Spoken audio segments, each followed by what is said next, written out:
Mensaje a Tiatira. Y escribe al ángel de la iglesia en Tiatira: el Hijo de Dios, el que tiene ojos como llama de fuego y pies semejantes al bronce bruñido, dice esto: yo conozco tus obras, y amor, y fe, y servicio, y tu paciencia, y que tus obras postreras son más que las primeras.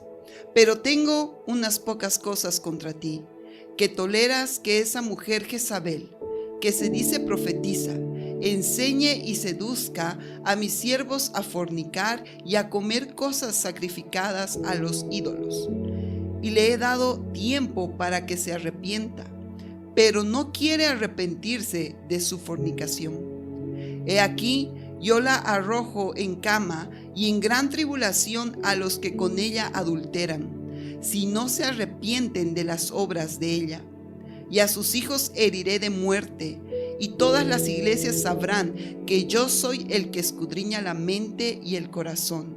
Y os daré a cada uno según vuestras obras. Pero a vosotros y a los demás que están en Tiatira, a cuantos no tienen esa doctrina y no han conocido lo que ellos llaman las profundidades de Satanás, yo os digo, no os impondré otra carga, pero lo que tenéis, retenedlo hasta que yo venga. Al que venciere y guardare mis obras hasta el fin, yo le daré autoridad sobre las naciones, y las regirá con vara de hierro, y serán quebrantadas como vaso de alfarero, como yo también la he recibido de mi Padre. Y le daré la estrella de la mañana. El que tiene oído, oiga lo que el Espíritu dice a las iglesias. La carta a Tiatira tiene exactamente las mismas características que tienen las demás cartas: una presentación, tiene un elogio, tiene un reproche, tiene un mandato y tiene una promesa. Arranca el texto y dice: escribe al ángel en la iglesia en Tiatira. ¿Cómo era Tiatira y qué características tenía la iglesia que estaba plantada en esta ciudad? Básicamente, Tiatira era una ciudad que la denominaban una ciudad hija porque era una pequeña ciudad. Aunque es la más pequeña de todas, tiene la carta más larga. Lo primero que quiero resaltar es que no importa el tamaño de una iglesia, puesto que era la iglesia más pequeña de todas, yo creo que Jesús tiene mucho para decir a las iglesias sin importar el tamaño o la antigüedad que tengan ellas. Tiatira era una región cercana a Pérgamo que no tuvo la posibilidad nunca de construir un muro de protección, pues ella era el muro de protección para que nadie pueda acceder a Pérgamo, y fue destruida muchas veces y reconstruida también muchísimas veces. El negocio fundamental de la región era el trabajo de pieles, el trabajo de telas, de tintes, de bronces. Si alguien quería conseguirse algo sumamente fino, quería saber qué es lo que estaba de moda, tenía que ir a Tiatira para poder conseguir lo que estaba de moda. Es más, Hechos capítulo 16, versículo 24, habla de referencia acerca de una mujer que venía de esta región. Entonces, una mujer llamada Lidia, vendedora de púrpura de la ciudad de Tiatira, que adoraba a Dios, estaba oyendo, y el Señor abrió el corazón de ella para que estuviese atenta a lo que Pablo decía. Una característica interesante de esta región era que era una región que sus trabajadores estaban sindicalizados, y por más de que sea algo muy al parecer pasajero, es algo muy importante para lo que vamos a estudiar el día de hoy. El sindicalismo que había en la ciudad de Tiatira. Se reunían en los templos de Apolo para dar culto. A él lo tomaban como el patrón de la música, de las bellas artes. Se conoce a Tiatira como la ciudad fuente de inspiración para artistas, para citaristas. Esa es esta región. Y el pasaje dice: escribe al pastor de la iglesia en Tiatira y dile lo siguiente: el Hijo de Dios, el que tiene ojos como llama de fuego y pies semejante al bronce bruñido. Me encanta porque está hablando acerca de alguien que tiene unos ojos que todo lo pueden ver. Por cierto, Jesús puede ver todo. Hebreos capítulo 4, versículo 13 dice esto: Y no hay cosa creada que no sea manifiesta en su presencia. Antes bien, todas las cosas están desnudas y abiertas a los ojos de aquel a quien tenemos que dar cuentas.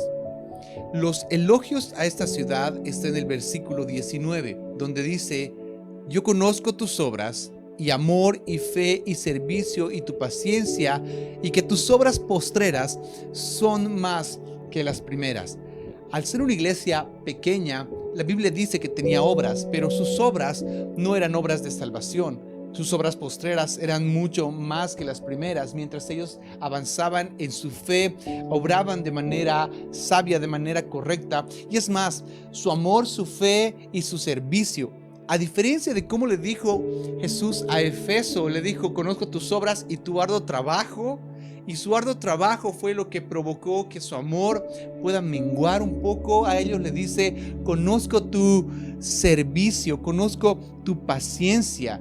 Hey, eres una iglesia modelo, así pequeña, así como recién estás avanzando, eres una iglesia muy buena. Pero se mancha el hermoso concepto que se tiene en el versículo 20, porque arranca con ese pero. Ay, ese pero que ha golpeado a las iglesias en estos días. Pero tengo unas pocas cosas. Ya se los dije el día de ayer. A Efeso le tenía una. Pocas cosas le tenía también a la iglesia en Pérgamo. Y aquí dice: tengo unas pocas cosas contra ti. Lo primero, que toleras que esa mujer Jezabel, que se dice profetiza, enseñe y seduzca a mis siervos a fornicar y a comer cosas sacrificadas a los ídolos. Esta es una iglesia que ama, puesto que Jesús reconoce su amor. Amas y sirves mucho, pero hay un problema en ti, que por mucho amor que tienes, toleras el pecado. Efeso no toleraba a los malos, pero Tiatira tolera el pecado. Es parecida a la iglesia en Corinto. ¿Recuerdas lo que Pablo le dijo a Corinto en su primera carta, en el capítulo 5, en el versículo 1, donde dice: de cierto se oye que hay entre vosotros fornicación, y tal fornicación cual ni aún se nombra entre los gentiles, tanto que alguno tiene la mujer de su padre.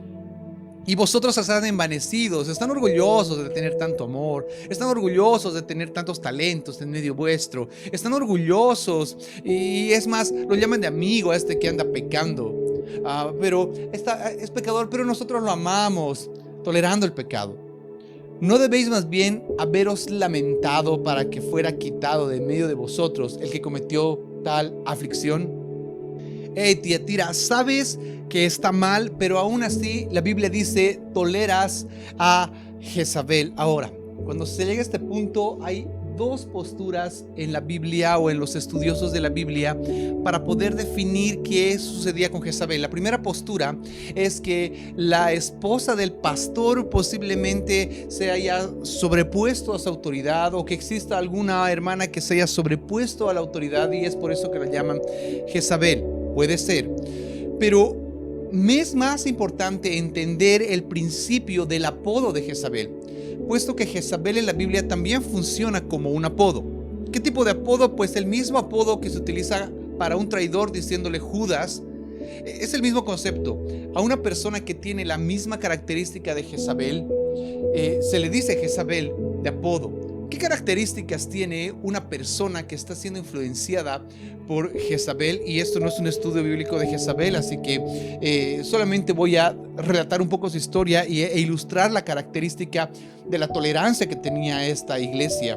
Porque en cierto momento de la historia de Israel, el pueblo se divide en dos partes. La primera región es el reino de Israel y la otra es Judá y Benjamín, que se van por un lado.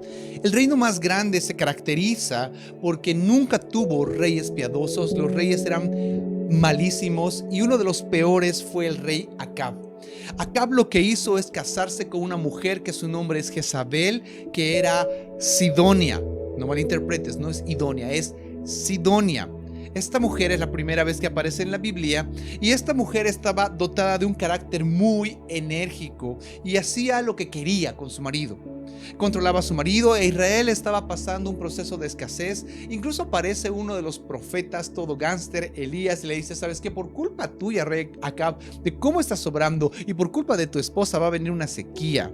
Acá por tu culpa estamos así. El siguiente encuentro con Elías es tremendo porque es un encontrón entre los dos que se echan la culpa entre ellos y al final termina esta pelea en que Elías degolla a los 400 profetas u 850 en total que eran financiados por esta Jezabel y pone al pueblo en una plataforma en la que tienen que escoger si servir a Dios o servir a Baal. Aquí está diciendo: estás tolerando a una persona que se llama Jezabel, que se dice ser profetisa, pero que enseña a que los siervos sean seducidos y forniquen y coman cosas sacrificadas a los ídolos. Una de las características que tiene Jezabel es que quiere irse en contra del profeta de Dios. La segunda vez que aparece una mujer con el mismo nombre, se fue a estrellar contra Juan el Bautista. Y lo interesante de estas dos mujeres es que las dos pidieron la cabeza de los profetas. Una característica jezabélica dentro de la iglesia es que siempre van a querer cortar la autoridad al liderazgo de la iglesia. Puede ser hombre o puede ser mujer, no interesa. Si hay alguien que su plan es desmerecer o quitarle autoridad al liderazgo, a los pastorados, si entre los líderes hay alguien que lo que hace es quitarle autoridad al pastor o algo por el estilo, esa es una obra jezabélica.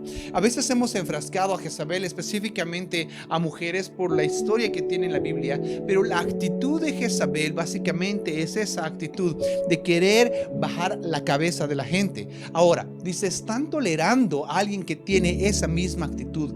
Se dice profetiza, no es profetiza. Enseña que seduzca a mis siervos a fornicar y a comer cosas sacrificadas a los ídolos. Ella, Jezabel, podía ser esta mujer o puede ser un hombre con esas características. Lleva a ser infieles a Dios. Lleva a que forniquen con cualquier otra cosa sabiendo que era una iglesia reservada para Dios. Si no estamos adorando a Dios, estamos adorando otra cosa. Y Jezabel permite que se adoren otras cosas. Apocalipsis 2:20 dice esto: enseña a fornicar y a comer cosas sacrificadas a los ídolos. Lo interesante es que la iglesia primera tenía solamente un mandato. Si revisas lo que pasó en el concilio de Jerusalén, la iglesia primera quedó en una determinación que está registrada en el versículo 28 de Hechos 15, donde dice: porque ha establecido bien al Espíritu Santo y a nosotros no imponernos ninguna carga más que estas que son necesarias. ¿Qué era necesario? Abstenerse de lo sacrificado a los ídolos, de sangre de ahogado y de fornicación, de las cuales cosas si os guardáis hacen bien. Pásenla bomba, pásenla bien. Y lo que hacía esta Jezabel era todo lo contrario: llevar a la gente a que fornique y llevar a la gente a que experimente las cosas puestas para los ídolos. ¿Se acuerdan que les dije que el lugar estaba sindicalizado y que era un grupo de idólatras? Bueno, aquel que quería hacer negocios tenía que enrolarse con las cosas del sindicato.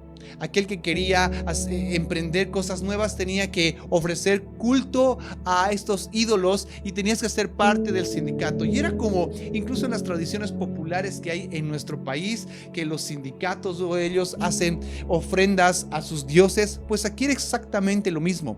Si querías participar de esto y que te vaya bien en tu negocio, tienes que enrolarte con nuestros dioses. Y lo que hacía Jezabel era decir: hey, no hay problema, ve, sirve a ese Dios, hey, no hay problema, ve, entrégate, fornica, come lo dado a los ídolos y luego el domingo vienes, te congregas, dejas tu ofrenda y así como ofrendaste a Dios, también puedes traer tu ofrenda y tu diezmo a la iglesia. Hey, fatal error. Cuando la labor que teníamos que hacer era procurar que nadie se enrole con los ídolos. Miren, no nos corresponde o no queremos ponerles una carga más que estas. Y justo lo que tenían que hacer, Jezabel les obliga a hacerlo. Jezabel se ve en contra de lo establecido por los apóstoles. Es más, La Biblia dice en Mateo capítulo 6, versículo 24, que ninguno puede servir a dos señores, porque aborrecerá al uno o amará al otro. No se puede servir a dos señores, no importa lo que perdamos. Pero había una Jezabel que lo que hacía era provocar que la gente sirva a dos señores, en este caso al dinero y a Dios. La primera respuesta que deberíamos tener en nuestra vida al leer este pasaje es: ¿quién será esa Jezabel en nuestra vida? ¿Quién te hace pensar que puedes servir a Dios y al mundo al mismo tiempo? ¿Qué te hace pensar que podemos seguir de la mano con el mundo y de la mano con Dios, cuando Dios dijo que la amistad con el mundo es enemistad con Él? Por eso esta carta le dice a esta iglesia: hey, estás tolerando a alguien con ese corazón. Y el versículo 21 dice así: le he dado tiempo. Le he dado un tiempo para que se arrepienta, pero no quiere arrepentirse de su fornicación. Me encanta Dios, porque Él no viene con juicio directo. Lo que hace Dios es, antes del juicio, traer misericordia. Y aquí dice: le he dado tiempo para que se arrepienta, pero no quiere arrepentirse. Romanos capítulo 2 versículo 4 dice lo siguiente: ¿o menospreciáis las riquezas de su benignidad, paciencia y longanimidad, ignorando que su benignidad te guía al arrepentimiento? Pero por tu dureza y por tu corazón no arrepentido atesoras para ti mismo ira para el día de la ira y de la revelación del justo juicio de Dios. ¿Saben? Dios es muy serio en esto. Dios es intolerante con el pecado. ¿Por qué nosotros sí toleramos el pecado? Dios es intolerante con el pecado. El pecado no puede estar delante de su presencia. ¿Por qué nosotros toleramos el pecado, iglesia? Primera de Juan, en el capítulo 2, en el versículo 1, dice esto: mis queridos hijos, les escribo estas cartas para que no pequen. Pero si alguno peca, tenemos un abogado que defiende nuestro caso ante el Padre. Es Jesucristo, el que es verdaderamente justo. Hey, les escribo esto para que no pequen. Ese es el diseño, ese es el mandato. Por favor, no toleremos el pecado. Versículo 22. He aquí, yo la arrojo en cama. Está hablando de una enfermedad de muerte, que puede ser un féretro, una situación difícil. La pongo en una situación difícil y en gran tribulación a los que con ella adulteran, si no se arrepienten de las obras de ellas. Miren, hay dos tipos de pruebas. La primera prueba es una prueba por obediencia que el Señor está depurando para llevarnos a cosas mayores. Pero la segunda prueba es esa prueba que es por castigo, porque Dios quiere alinearnos, porque estamos haciendo algo mal, porque Dios quiere corregirnos. El pecado no es algo con lo que podamos jugar, amado hermano. El pecado no es algo con lo que podemos distraernos un instante y luego pensar que Dios va a agarrar y nos va a perdonar. Aunque lo haga, aunque la misericordia y la gracia de Dios está ahí, es algo que no debe estar en medio nuestro. Y en la iglesia de Tiatira se lo toleraba. Qué fuerte mensaje a Tiatira. Pastor, era que saltemos esta carta. Hey, si estás en pecado, ya no toleres el pecado. Arrepintámonos. Tienes amor, tienes fe, tienes servicio, tienes paciencia. Tus obras postreras son mejores que las primeras. Pero tienes un problema, iglesia de Tiatira, que estás tolerando con etiqueta de amor aquello que es pecado. Y es una mentira pensar que Dios ama el pecado. Hay una frase que dice que Dios ama al pecador, pero que no ama el pecado. Pero la Biblia está llena de cosas que me dicen lo contrario. Miren lo que dice la Biblia, el Salmo 5:5: los insensatos no estarán delante de sus ojos. Aborreces a todos los que hacen iniquidad. Hay una versión que dice: aborreces a todo el que hace pecado. Destruirás a los que hablan mentira, al hombre sanguinario, engañador, abominará Jehová. Proverbios 11:20. Abominación son a Jehová los perversos de corazón, mas los perfectos de camino les son agradables. Dios es juez justo, dice el Salmo 7, y Dios está airado contra el impío todos los días. ¿Dónde está que Dios ama a aquel que está pecando? Dios ama al pecador que se arrepiente porque ha experimentado la gracia redentora del Señor. Dios ama al pecador que decide seguirle, por favor. No nos equivoquemos. A veces queremos decir, ay, sí, el hermanito está en pecado y vamos a aplaudirle porque está en pecado. Para nada. Lo amamos, digámosle la verdad. Te estás yendo al infierno, arrepiéntete del pecado. No sé por qué me fui por ese lado, pero Apocalipsis 2:23. A sus hijos heriré de muerte. Y todas las iglesias sabrán que yo soy el que escudriña la mente y el corazón, y os daré a cada uno según vuestras obras. Obviamente, porque aquel que tiene los ojos de fuego lo ve absolutamente todo. Alguno piensa que porque no me ven, no es pecado. Porque no me están viendo, porque nadie me vio hacerlo, entonces no es pecado. Todo lo oculto un día saldrá a luz. Versículo 24. Pero a vosotros, a los demás que están en Tiatira, a cuantos no tienen esta doctrina, a ese remanente fiel, y no han conocido lo que ellos llaman las profundidades de Satanás, yo os digo, no os impondré otra carga, pero lo que tenéis retenedlo hasta que yo venga. Qué parecido a lo que dijeron los apóstoles en Hechos 15. No les vamos a poner otra carga. A los fieles no les ponemos más carga. No hay nada más actual que la Biblia. Apocalipsis 2:26. Al que venciere y guardare mis obras hasta el fin, yo le daré autoridad sobre las naciones. ¿Obras? Ellos tenían buenas obras, pero aquí salta un concepto fresco. Mis obras, las obras de Jesús. ¿Cuáles son las obras de Jesús? Juan capítulo 6, el verso 28 dicen cuáles son. Entonces le dijeron, ¿qué debemos hacer para poner en práctica las obras de Dios? Respondió Jesús y le dijo, esta es la obra de Dios, que creáis en el que Él ha enviado. Creamos en el sacrificio de Cristo, en ese consumado es. No dijo, regresa el próximo domingo y continúa, está bien, haz el que cree. No, es constantemente creer en el sacrificio de Cristo. 26. Al que venciere y guardare mis obras hasta el fin, yo le daré autoridad sobre las naciones, y las regirá con vara de hierro, y serán quebradas como vaso de alfarero, como ya también he recibido de mi Padre. Y le daré la estrella de la mañana. ¡Wow! Cierro con esto. ¿Sabes quién es Jesús? ¿Sabes quién es Jesús? Apocalipsis 22:16 dice quién es Jesús. Yo, Jesús, la estrella resplandeciente de la mañana. La promesa para esta iglesia, que aunque está con esos conflictos, si se arrepiente, yo le daré la estrella de la mañana. ¿Qué debo hacer? Nada, solo creer. Y después de eso, ¿qué hacemos? Cumplamos sus mandamientos. Amemos al Señor con todo nuestro corazón y a nuestro prójimo como a nosotros mismos. No quisiéramos nosotros perdernos. ¿Por qué entonces le aplaudimos al pecador su pecado diciéndole que le amamos? Yo sé que si lo amáramos como nos amamos nosotros mismos, no toleraríamos que el pecador se pierda. Amémosle así. Tengamos una relación personal con Él. Tengamos una relación personal con su palabra. El capítulo, esta sección, termina diciendo exactamente lo mismo que las otras iglesias.